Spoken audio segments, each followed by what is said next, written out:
Hello my friends and welcome, it's HIMARS time. The Russian base was ambushed on the south. It happened in Zaporizhia Oblast, around 20 kilometers away from the front lines. The Russian soldiers again were lined up before their commanders, but just a minute later they all were HIMARSed. For HIMARS missiles, 20 kilometers from the front lines is really nothing. The range of those missiles is around 70-75 kilometers. If we speak about the standard modification, it is the first occasion like that for Russians this month, but the last month they had two of those. There were absolutely terrific images. I couldn't show you them on YouTube. That is why I have my Telegram channel. There I published the aftermath after the HIMARS attack on the Russian base. Ukraine also continued to use some of the aviation bombs, the bombs named AASM-250 Hammer, which were used in Kherson Oblast. Again, we have the video about it. This bomb is used by France itself and it may cover 60 plus kilometers, quite a lot.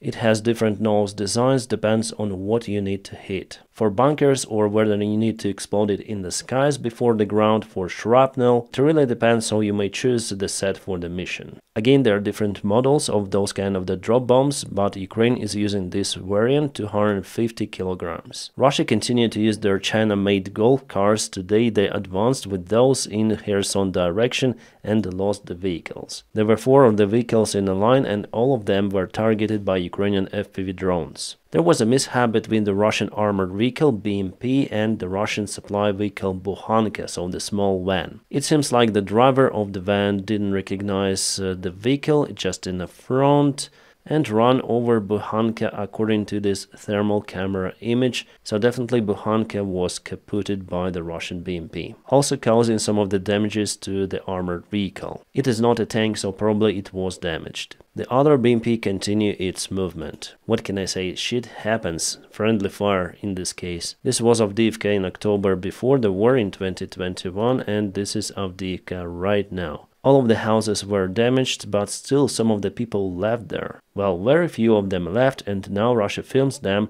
how they were waiting for the Russian peace to come. Ukraine continued to use the cluster munitions, as you can see. It is near to the south, so we need lots of those munitions for the Russian advancing vehicles and infantry. Let's check out the military map. So today there was the movement of the Russian forces in Avdiivka direction near to Orlivka. It was yesterday and it is today. Around 4 days ago Ukraine performed a counterattack in the place, pushing Russians to the edge of the village, but now Russia counterattacks from its side. Well, not a good picture, but Ukraine struck the Russian forces today with some of the artillery. It is a color thermal camera image of the Russian positions in Orlivka. I was just telling about this village and here's the Russian base. Now let's see what happens.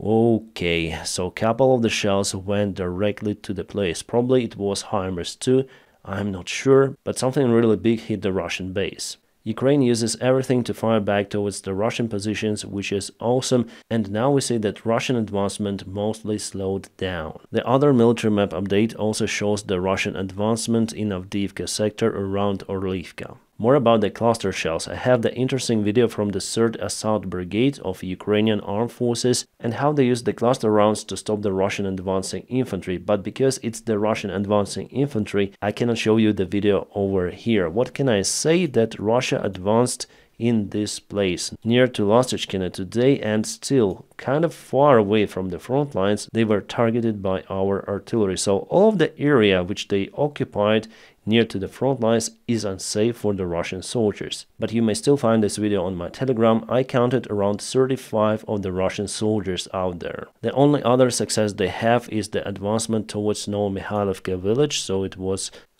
yesterday and it is today. That's the only advantage. Let's check the color map. So now they have 2 of the vectors directly towards the place. Some of the Russian military bloggers or pro-Russian bloggers, let's say, said that Russia already took Novomikhailivka under control, but no, it's fake. They've just took few more buildings, that's it. But for Ukraine, it's time to leave this place and defend over here. This update was published by Maiko73, so definitely it's more or less like that. And this is what Russia shows on their maps. They say that they've taken this part of Novomikhailivka. And they put Andreevsky flag out there. Yeah, because those are the Russian Marines and they have this flag. It's like a flag mania for the Russian army. Recently they started to put lots of the flags in every building they take. Or in every settlement. It wasn't like that before. There is a heavy fight in the Bakhmut area as well. Somehow our soldiers landed successfully very close to the Russian trenches over here, and Russians hadn't got any RPGs to conquer our vehicle, so our soldiers went out and took the positions of the Russian army. Crazy fast and very successful. This was the job of the soldiers of the 1st Assault Battalion of the 5th Brigade in Bakhmut direction. So one vehicle was enough to take this huge defense line. It's awesome. The Russian sources confirmed that Vyacheslav Subotin, the head of intelligence of the Espanola Brigade of the Russian army, was eliminated in the combat zone in Ukraine today. Previously, he stated that he would bring cut off ears of Ukrainian Azov soldiers to every Russian child who does well in school. And here is his video saying about the case, so definitely he speaks Russian. I don't want to translate because definitely he says that he would cut the ears of Ukrainian soldiers to give them to Russian kids. But now he will be delivered to Russia in the box. And this is what happened to that so-called Russian hero. His car was targeted by the FPV drone. And probably this is the case, then the car was hit and turned to the tree uncontrollably. Well, maybe the other car, because I don't see the wheel behind over here, but maybe it's separated. Sorry, no news about the downed Russian planes today. Why? Because mostly they ceased the operation of those airplanes close to Ukrainian border or over Ukrainian occupied territories. The risks are very huge for the Russian pilots. We heard the information leaked from the Russian press that pilots are afraid to perform their missions. I would be afraid too, but they deserve it. Now Russia wants to use more ballistic missiles in the sector like Iskanders. One of the rail bridges in Samara Oblast was kaboomed and significantly damaged. Samara is really far away from Ukraine. So it was a sabotage attack. Some of the other explosives was found in a place. It just didn't detonate. Otherwise the bridge would collapse. A Singapore defense minister, Ng Hang, said that the United States of America are using F-35s in the skies of Ukraine. He told that those airplanes are used to identify the precise position of the Russian air defense. I'm not sure whether this information is correct because no one's seen those airplanes flying in Ukraine, but something tells me that this information is incorrect, or at least partially incorrect. Maybe United States tested F-35s, whether Russia may recognize them once or twice, but regular missions in Ukraine. The Singaporean defense minister speaks about F-35s because they ordered some more from the United States. He said that they need those in case China would try to intervene in Taiwan. This is how the more anti-drone Russian soldier looks like. So he has this drone detector. It tells him whether the drone is approaching the unit. On the back he has the electronic warfare against the drones. And this is the battery in the front. He says power bank instead of magazines. And instead of rifle or automatic machine gun, he has the shotgun, which is way more effective against the drones compared to AK-47 or 74. Plus he has the GoPro to film his last moments. Because Russian soldiers start to complain that their electronic warfare is not working against the modern Ukrainian FPV drones. The Institute for the Study of War says that Putin wants to fool Western countries that Russia is really ready to negotiate with Ukraine, but their main goal is to take control over more territories of Ukraine. At the same time, they want to create the informational field that no, Russia is ready, we're ready to talk. That is what they try to tell to the Western viewer via Tucker Carlson interview or something like that. Carlson says that yes, Putin is ready to negotiate about the peace agreement. Putin is a very, very peaceful guy. But we have a total different reality. This is Dmitry Medvedev, who is the counsel of the Russian defense, of the Russian security, sorry. If we speak about the power, the second guy after Putin, really. And this is what he shows behind. It's not fake, it's not a Photoshop. He posted the same map on his Telegram channel and probably on X as well around 4 months ago, and now they show it to the Russian audience somewhere in Moscow, I guess. Here they say that they do not want to take Kiev under control, but to leave Kiev Oblast as Ukraine. Then Vinnytsia and Chernivtsi will belong to Romania and the western side of Ukraine to Poland and Hungary, and Russia will take the vast part. It is definitely their goal. I would say taking Kiev is also their goal. They said about it before.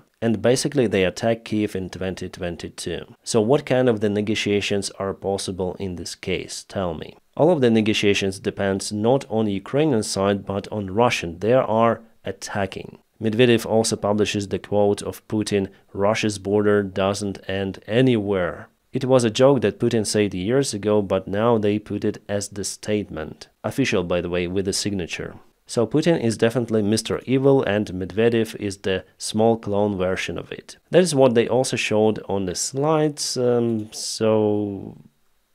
no words, it's just cringe. And what this guy is wearing also adds cringe. Indeed, very similar to Dr. Evil. Very, very similar. In his speech, the alcoholic Medvedev says that Ukraine is not Ukraine, it is Russia and should belong to Russia. Unfortunately, Russia will not stop. They will continue the fight in Ukraine for years and years until the Russian regime is alive. They already crossed this line and it will just escalate. After the leaked conversation between the German generals, where they spoke about the Taurus cruise missiles and how many of them are needed to cut the Kerch Bridge connection, the Russian Foreign Affairs Secretary Zakharova said that denazification of Germany is not over yet. She added that if Germans do not change the situation, the consequences for Germany will be terrible. They want Germans to be scared. Wow. And the Russian propaganda media started to show how would they cut the bridge connections in Germany, destroying 4 of the German bridges. So what's the reason, for example, of this bridge destruction?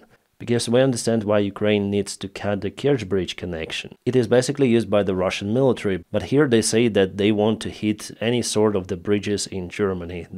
What's the reason? And with what they want to do it? Really strange people. At the same time, the German defense minister says that conversation between generals was defended by strong password 1234, which was also added as the text to the link for the conversation. It tells a lot about security in German defense. Even in our airline we haven't done anything of that, and German generals let it happen, so it's just crazy. At this point it would be an awesome integration with Atlas VPN, but unfortunately I don't have their sponsorship on this video. So if you care about your online security, never do like this. And now Chancellor Scholz is totally afraid to send the Taurus cruise missiles to Ukraine. He says that the operation of those missiles required German engineers or maintenance personnel to stay in the place, so in Ukraine. However, in the leaked conversation, German generals say themselves that it is not obligatory. The Ukrainian soldiers are able to handle this job. They require some time for the training, but it's okay.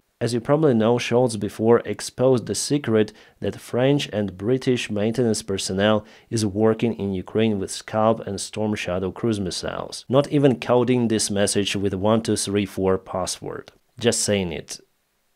President Macron also said that France will not send their forces to Ukraine, but they will still look for this possibility with other NATO countries. In the nearby perspective, French forces will not be sent to Ukraine, but we speak and think about different scenarios, what to do to support Ukraine on its territory. The best scenario from what I see is that France and other allies deploy their forces near to the Belarus border or to the Russian border, somewhere over here, and near to Transnistria, so Ukraine might release its forces from securing those regions to fight in the front lines from this place and this place. It could be one of the possible good solutions in this case. It will minimize the risk of the attack of the Russian forces on Kiev. I don't think that Putin will do it against the French forces. A chief commander of the French Defense Forces wrote a letter to his NATO colleagues with the intention to gather a coalition of the forces to act in Ukraine. The possible mission of the joint forces would include the defense of the systems. What kind of systems? I'm actually out of clue.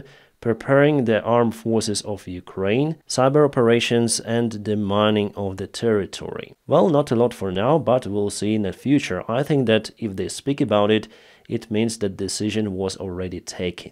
And this summer we're gonna see the coalition forces in Ukraine, training Ukrainian army and doing the security operations. To some of the American politics, Supreme Court allowed Donald Trump to be elected in Colorado, before the Colorado state judge said that Trump's name should be removed from the bulletins. So it was corrected by Supreme Court, which in this case took Trump's side. Nevertheless, Donald Trump has the long tail of the cases, including the willful retention of the national defense information, which falls under the Espionage Act, conspiracy to obstruct justice, withholding documents of record, and making false statements. Plus, Trump is also prosecuted for the Congress riots, which, as many said, were encouraged by Trump. Also, Donald Trump was found guilty in the fraud case, finding the former president liable for conspiring to manipulate his net worth and ordering him to pay a penalty of nearly $355 million. Also, there is $98 million of prejudgment interest at 9% annual rate, which makes the sum $454 million. Also, before Trump lost the case against Jean Carroll and was fined for $83 million, so totally he has to pay $500 million, even more than that. It's the unbelievable scale even for Trump. By the way, Nikki Haley won the Republican rally in Washington, D.C., gaining more than 60% of the votes. The same day, Trump called her a swamp queen. That's how he probably relates to Washington, D.C. as a swamp. Yeah, American politics is really crazy, but I'm happy for Haley in this case. The Ukrainian sources say that the military support of Ukraine dropped by 40% in 2023 compared to 2022. This year it will fall even more. Unfortunately, but still we have the military support, which I think might help Ukraine to resist against the Russian attacks. But here we are not speaking about any sort of the attack missions, counterattack missions. It's basically not possible. France alone supplied to Ukraine the military support for 2.6 billion euros. The most expensive, I think, were the Caesar artillery systems and Scalp cruise missiles. Meanwhile, Russia says that Ukraine lost the Gepard air defense system. It was targeted by the Russian Lancet drone. Indeed, it was targeted, we see it on this video. Gepards are used to shut down drones, cruise missiles, helicopters and the Russian Sukhoi-25 attack airplanes. Couple of words about the Russian Armata T-14 tank and why don't we see it in Ukraine. Well, the general director of Rostech, this is the company which produces the tank, Chemezov, said that it's very expensive to produce this tank, so it is better to invest in cheaper tanks like T-90. As I understand it, this tank is expensive and useless. So Russia continued to operate with T-90s. In the best case scenario, sometimes those are T-55s. In general, what can I say about the front lines? Russia today is more calm compared to yesterday. Not many midwaves using BMPs or tanks. There were just a couple of the infantry attacks, that's it. So our guys, as they say, take this time to prepare for the future fights. It's really hard situation for Ukraine, especially on the east, but it's not a catastrophic one yet. Hopefully it will not happen and all of our allies will continue to support Ukraine. My friends, don't forget to press your huge like to this video. By doing so you help me a lot. And also if you just want to support my job, you may check out some of the links in the video description just below. You may support me on Patreon or on the sponsorship of this YouTube channel. Thank you so much for it. My friends, I wish you all a peaceful sky wherever you are and have a great time.